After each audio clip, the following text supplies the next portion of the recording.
बिस्मिल्लाहिर्रहमानिर्रहीम। तो हम अपने डिफरेंशियल इक्वेशन को सीरीज़ को कंटिन्यू करते हुए आज लेक्चर नंबर 7 की तरफ मूव करेंगे। लेक्चर नंबर 7 जो है हमारे पास, इसके अंदर हम होमोजीनियस इक्वेशन के बारे में डिस्कस करेंगे। अगर आपको याद हो, लास्ट प्रीवियस 2 लेक्चर के अंदर हमने सेपरेबल इक्वेशंस के बारे में पढ़ा था, उनको हमने डिस्कस किया था। अब हम यहाँ पे इसके अंदर होमोजीनियस डिफरेंशियल इक्वेशन के बारे में डिस्कस करेंगे। उसको डिस्कस करने से पहले हमें पता होना चाहिए कि होमोजीनियस इक्वेशन क्या होती है। उसे पढ़ने से पहले हमें होमोजीनियस फंक्शन का पता होना चाहिए। तो होमोजीनियस फंक्शन क्या होता है? A function f of x y is called homogeneous of degree n if f of t x t y is equal to t raised to power n f of x y where t is a non-zero real number.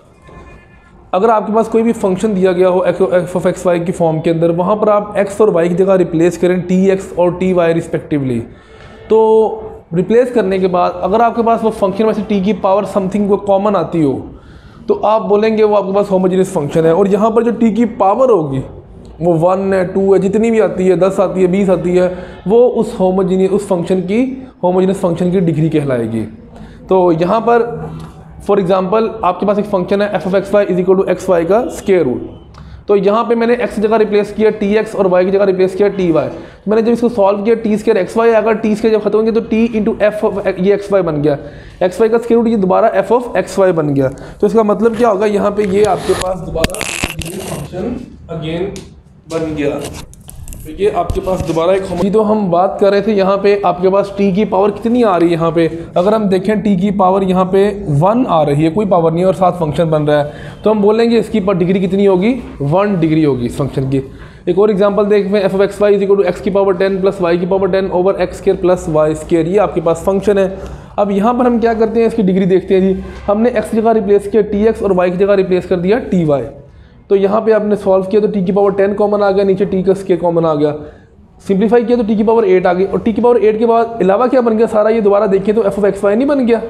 हमने यहाँ पर इसकी जगह पे f of x y put कर दिया, तो आपके पास t की power 8 f of x y, तो ये आपके पास क्या बन गया, होमोजीनियस फंक्शन हो गया। इसमें पावर कितनी आ रही थी, यहाँ पे जब t की पावर 8 आ रही है तो लिहाजा इसकी डिग्री कितनी होगी, 8 होगी। सिमिलरली एक ये function f of x y sine x over y, तो sine t x over t y, sine x over y, यहाँ t से t कट गया, यानी अब कुछ कॉमन नहीं है, f of x y बच गया और साथ का मतलब t की पावर क्या होगी, 0 होगी।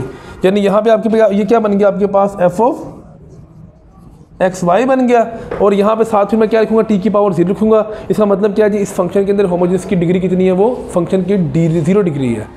तो ये आपके पास होमोजीनियस फंक्शन होता है। अब हम चूँकि डिफरेंशियल इक्वेशन के ऊपर डिस्कस कर रहे हैं, तो लिहाजा अब हम बात करेंगे भाई होमोजीनियस डिफरेंशियल इक्वेशन क्या होती है। उसके लिए जी, a first order differential equation dy by dx is equal to f of x y is said to be homogeneous.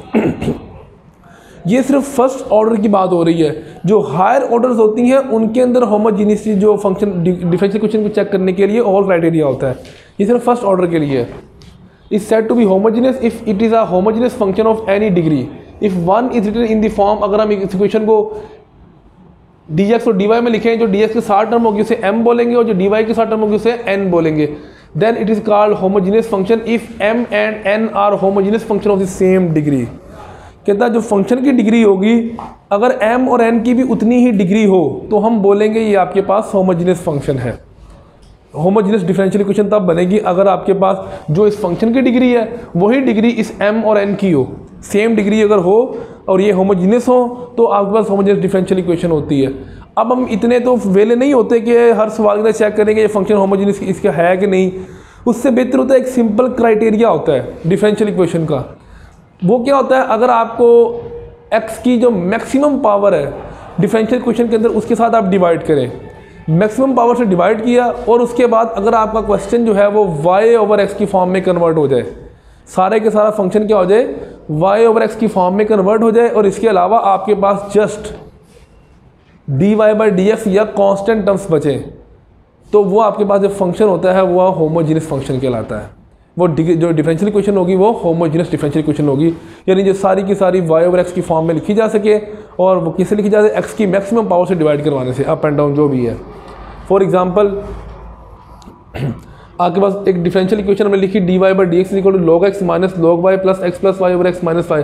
ये सारे का सारा फंक्शन क्या है जी, y ओवर x की फॉर्म में लिखा जा रहा है। अगर आप इसको हमने x की मैक्सिमम पावर से डिवाइड करवा दिया, इन दोनों को डिवाइड करके लिखा ये आ गया है, इधर x की पावर से x से डिवाइड किया, यहाँ पे 1 बच गया, यहाँ पे y ओवर x, यहाँ पर 1 और यहाँ पर y ओवर x, तो ये आपके पास होमोजीनियस आ गया। अब एक और फंक्शन देखिए, यहाँ पर y cube plus 2xy over x square. अब x की मैक्सिमम पावर कितनी आ रही है, 2 आ रही है, इसके साथ डिवाइड करें इसको, x की मैक्सिमम पावर से डिवाइड किया तो ये क्या आ गया, y into y over x आ गया। लेकिन ये टर्म क्या आ गई, ये तो चलो ठीक है y ओवर x बन गया, ये भी बन गया, लेकिन ये एक टर्म वैसे ही आ गई। आपके पास सारे का सारा फंक्शन जो है वो y ओवर x की फॉर्म में कन्वर्ट नहीं हुआ, तो लिहाजा ये डिफरेंशियल इक्वेशन आपके पास होमोजीनियस डिफरेंशियल इक्वेशन नहीं होगी। तो अब how to solve homogeneous differential equation, अब इसको सॉल्व कैसे करते हैं।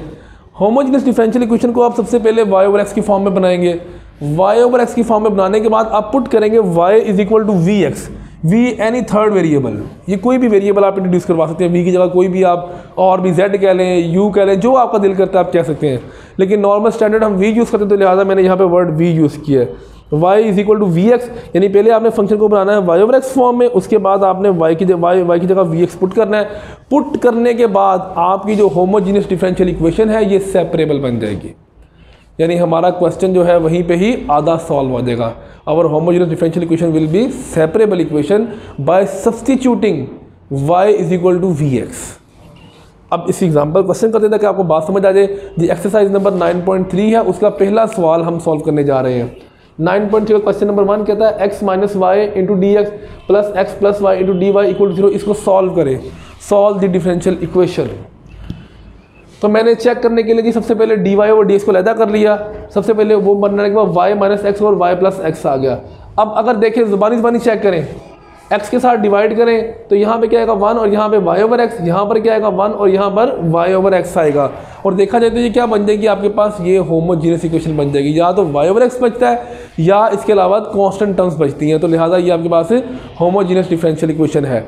अगर तो ये होमोजीनियस है तो हमने क्या पुट करना है इसके अंदर, y is equal to v x put करेंगे हम, put y is equal to v x, so that जब y की जगह v पुट करेंगे तो इसको डिफरेंशिएट करें विद रिस्पेक्ट टू x, यहाँ पे क्या बनेगा dy बाई डी एक्स, इधर प्रोडक्ट रूल लगेगा, x का डेरिवेटिव 1 तो v बचेगा, यहाँ पे plus x dv over dx, यानी dy ओवर dx की जगह पे ये वैल्यू पुट कर देंगे यहाँ पे, और y की जगह पे vx यहाँ पे पुट करेंगे। पुट करने के बाद आपके पास ये आ जाएगा।